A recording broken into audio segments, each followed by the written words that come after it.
Nobody's gonna believe you made that yourself. That's the reaction you want when someone walks into your home and sees your decor. Not, oh, that's cute, did you crochet that? But actual confusion, because it looks too good, too finished, too polished to be handmade. And the truth is, most people think crochet decor looks a little homemade, like grandma's couch cover, like something you'd see at a craft fair with a $6 price tag. That's the reputation crochet has been dealing with for years. And honestly, it doesn't deserve it. Because here's the thing. The difference between decor that looks like it came from a store and decor that looks like it came from someone's spare bedroom isn't skill. It's not even the pattern.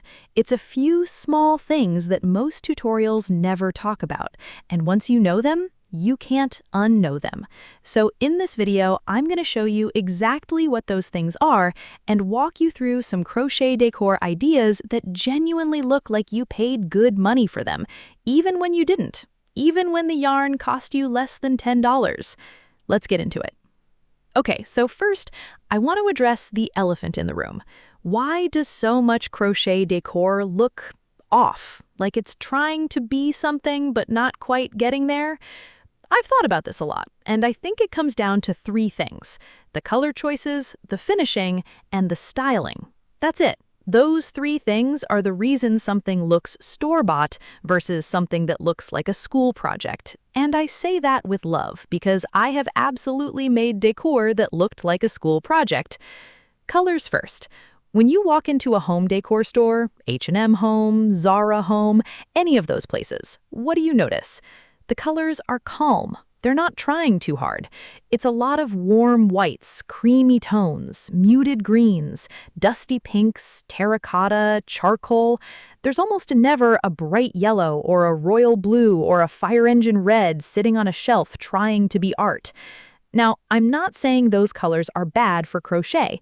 They're amazing for wearables. But for home decor, if you want that elevated, I bought this look, you need to shop your yarn the same way an interior designer would choose a throw pillow.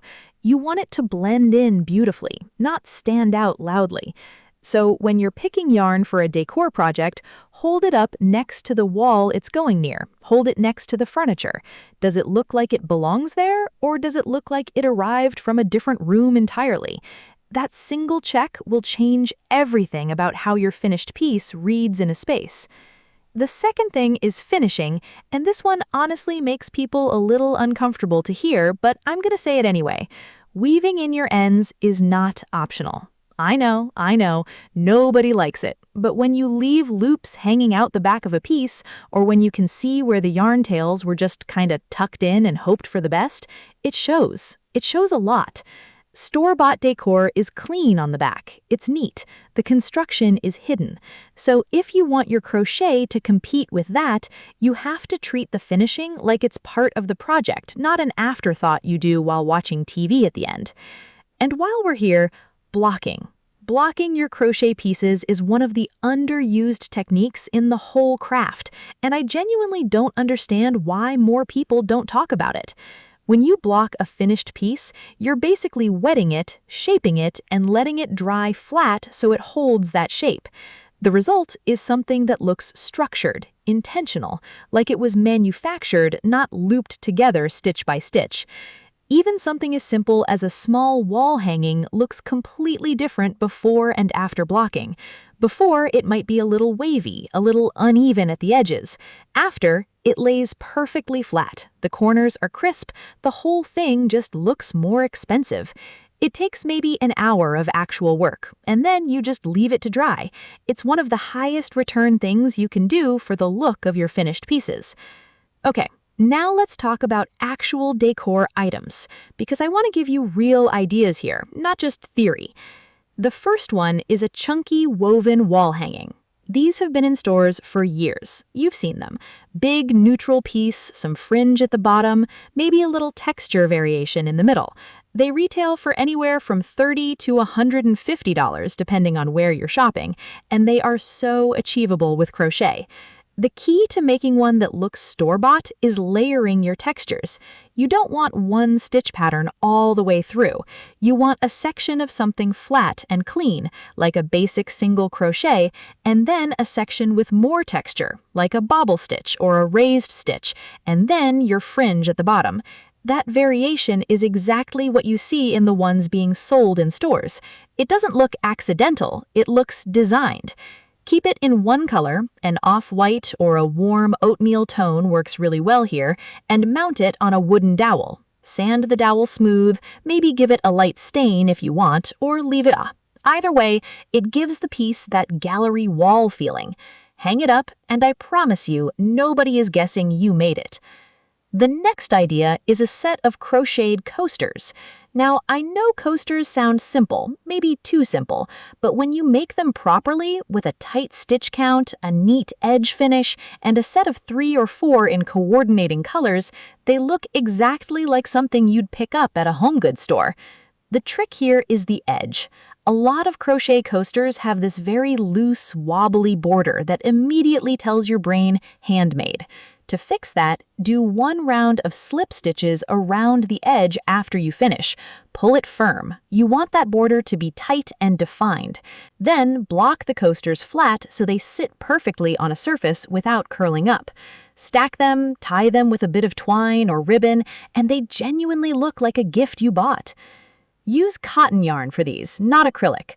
Cotton is heavier, it has more structure, and it has that matte look that reads more like a product and less like craft yarn. It's also washable, which is obviously great for something that's going to be sitting under coffee cups. The third idea is a crocheted plant pot cover. These are everywhere right now in home decor. Woven and crocheted baskets and pot covers are one of the biggest trends in interior design, and they're genuinely not that hard to make. For this one, you want to use a thicker yarn, something like a chunky or super bulky weight, and a large hook. The bigger gauge gives you that braided, woven look that photographs really beautifully and reads as premium in person. Work in rounds from the bottom up, keeping your tension tight and consistent so the sides stay straight and don't flare out. If the sides start bowing out as you go, you might need to drop down a hook size. The goal is something that holds its shape and looks almost rigid, like it was woven over a form. You can also crochet a simple base and then switch to a mesh-style stitch for the sides, so there's some light showing through. That detail alone makes something look considered and intentional. When you're done, check that the top edge is even all the way around. If it's not, you can add a finishing round to even it out. Tuck a plant inside, real or fake, and that's a piece that could genuinely sit in any living room and get complimented. The fourth idea is a crocheted throw or blanket. Okay, I know a blanket seems like a big project, and it is, but hear me out. Because a good crochet blanket, draped on the arm of a couch or folded at the end of a bed, is one of those things that completely transforms a room. Interior designers use them constantly, and they're one of the most satisfying things to finish because they're